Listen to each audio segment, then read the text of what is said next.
When half of my family died, suddenly everything I had learned in 4 years of college psychology seemed useless. I had three big realizations about grief that made me rethink everything I knew, and that's what I want to share with you today. So if you've ever wondered why grief is so hard or how you can find peace inside of it, this video is for you. Let's get into it.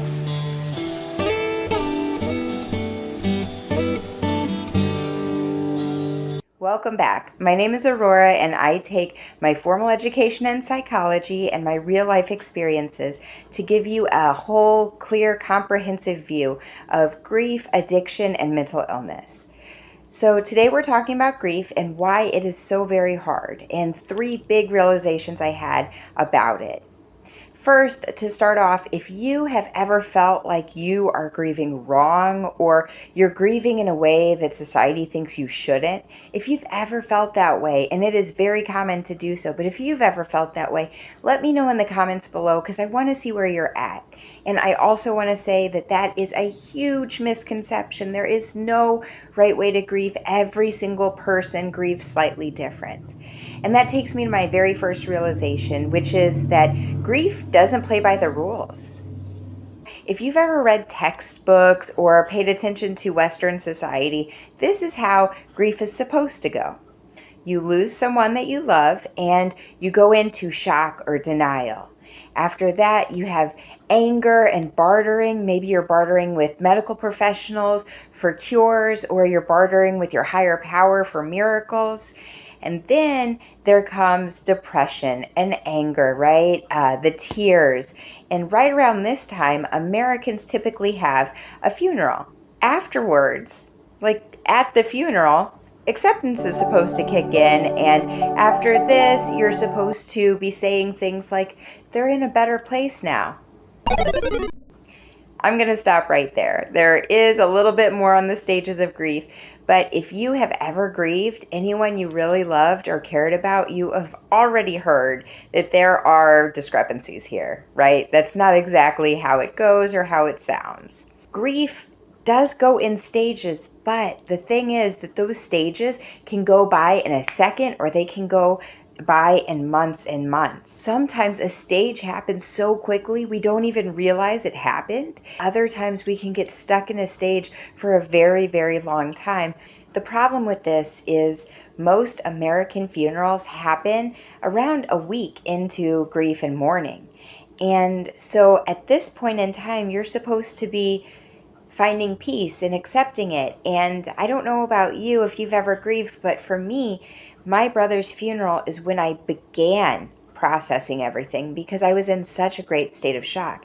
And a lot of people who have ceremonies where they see their loved one say that it wasn't until they saw them that they really realized it was real. And so what happens? Let's say that you go to a funeral on Saturday and Sunday you're supposed to go back to work and be on the mend. But maybe Sunday is when things really, really become real for you and you start realizing and you're crying in tear-soaked sheets and you can't make yourself go to work. Well, this is when people might start saying things like, she's taking it extra hard, or he's having trouble getting through it.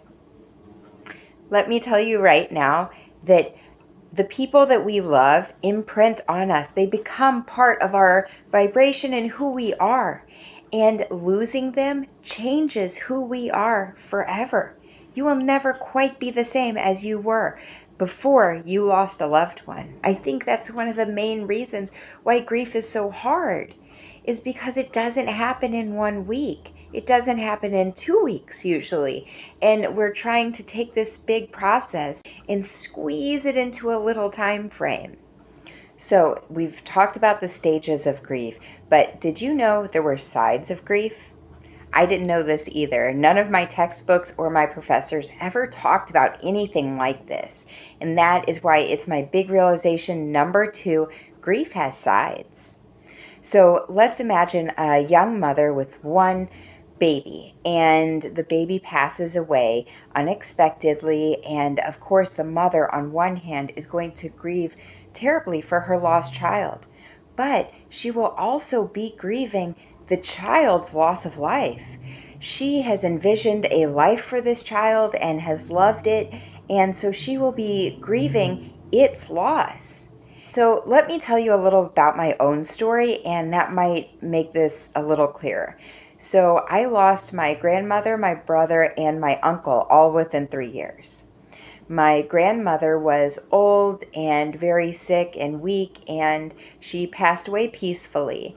My uncle and my brother both had mental health issues and depression, and my brother had end-stage renal failure, and he refused organ donation, knowing that it would eventually end in his death. So after 8 years of dialysis, his body shut down and he passed away.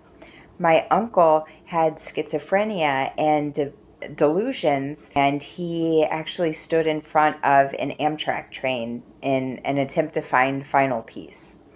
So I tell you this not to pull on your heartstrings, but because you can see how all three of them were suffering. And so when they passed, I immediately felt overwhelming acceptance and peace that their journey had come to an end and their suffering was over.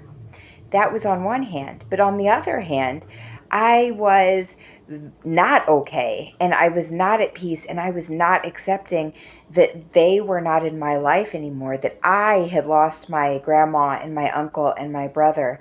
It was almost like two separate processes of grief, and I believe that's what happens. And why grief can be so hard is because these processes don't work at the same time. You can be grieving twice, and maybe you're in the anger phase on one side and you're to acceptance or bartering on another side. Balancing these two facets of grief can really make it a lot harder. In just a minute, I'm going to share with you my third and final realization about grief and how you can start finding peace inside your grief. But real quick, I would like to ask if you have had value from this video, if you have felt seen, heard, if you feel like I'm your tribe, then please like and subscribe so I can keep making these videos and sharing my experience, strength, and hope with everyone. My situation with my brother, I was grieving him the hardest. He was my best friend and we had grown up together. Through that, I had to make sense of it. I had to find some kind of reason in it. It could have been avoided. I maybe could have done something differently.